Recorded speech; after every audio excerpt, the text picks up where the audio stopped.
Hello दोस्तों, an Indian investor channel में आपका बहुत बहुत स्वागत है। दोस्तों, आज की वीडियो में हम बात करने वाले हैं कि शेयर मार्केट में रिकवरी के बाद क्या आपको स्मॉल कैप के शेयर्सों में इन्वेस्टमेंट जो है क्या वो करनी चाहिए। दोस्तों, तो यहाँ पर पहले आज मैं एक बात बोलना चाहूंगी कि आपको जो भी इस चैनल से नॉलेज मिलती है स्टॉक मार्केट के बारे में, तो आप उस वीडियो को पूरा देखें, क्योंकि आप जो है वो नॉलेज गेन कर रहे हैं। अगर बीच में स्किप कर देंगे वीडियो को तो आधी अधूरी कहानी समझ में आएगी एंड फिर आपको लगेगा कि ये तो मैम बेकार बताती हैं। सो वीडियो को एंड तक देखने के बाद ही आपको पूरा कंक्लूजन समझ में आएगा एंड तभी आप स्टॉक मार्केट की तरफ कोई कदम उठा पाएंगे। सो चलिए वीडियो को अब स्टार्ट कर लेते हैं। दोस्तों, तो जैसा कि आप सभी को पता है कि शेयर मार्केट में इस महीने की स्टार्टिंग में काफी ज्यादा सेलिंग जो है वो देखने को यहाँ पर मिली थी, जिसकी वजह से मार्च के महीने में हम लोगों ने बहुत ही गिरावट देखने को मिली थी, जिसका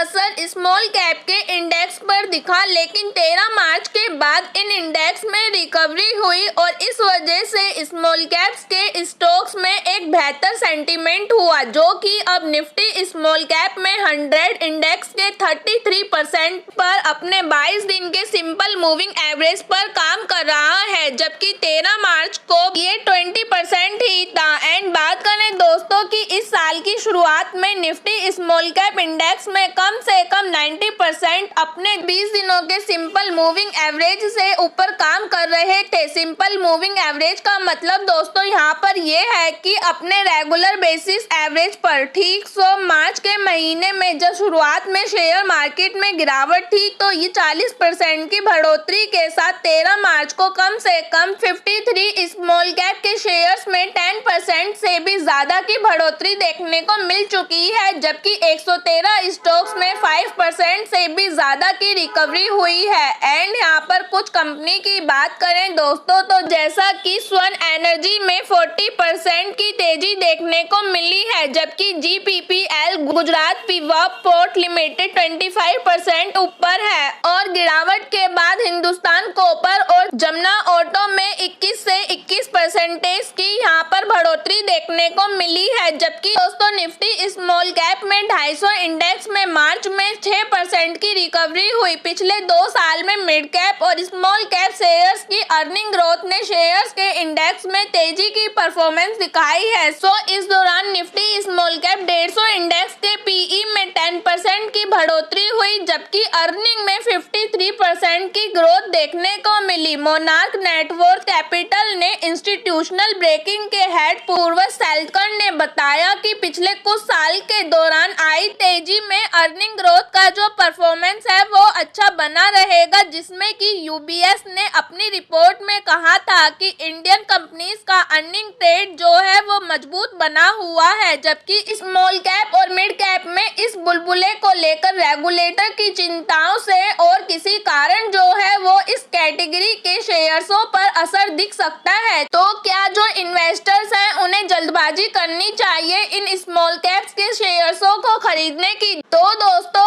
एक्सपर्ट्स का कहना ये है कि इंडेक्स को देखकर शेयर मार्केट में इस तरह से जल्दबाजी करना जो है वो सही नहीं है, क्योंकि दोस्तों अगर आप इस तरह मतलब सोचो कि हमें जल्दी से कोई भी स्टॉक ऐसा मिल जाए जिसमें हम इन्वेस्ट करें और जल्दी से अच्छा रिटर्न जो है वो मिल जाए दोस्तों, तो आपने सुना भी होगा कि जल्दी का काम जो होता है वो शैतान का होता है। इट मीन्स तो आपको जो है वो जल्दबाजी तो किसी भी स्टॉक्स को खरीदने में नहीं करनी चाहिए, क्योंकि क्या पता आप करें अच्छे के लिए बट जल्दबाजी के कारण आप अपना खुद का ही लॉस कर बैठे। तो टाटा असेट मैनेजमेंट में पोर्टफोलियो मैनेजमेंट सर्विस के हेड कुडाल पास्कर ने बताया कि जब तक स्मॉल कैप और मिड कैप शेयर्स की बात है तो मेरे हिसाब से अलग अलग स्टॉक्स की स्टडी करना बेहतर होगा। साथ ही इन शेयर्सों में इन्वेस्ट का जो फैसला है वो आपको 3 से 5 साल तक की सीमा को ध्यान में रखकर करना चाहिए। दोस्तों, तो जैसा कि आप सभी को पता है कि लॉन्ग टर्म में ही हमें जो है पैसा इन्वेस्ट करना चाहिए, क्योंकि दोस्तों कोई भी कंपनी हो वो आपको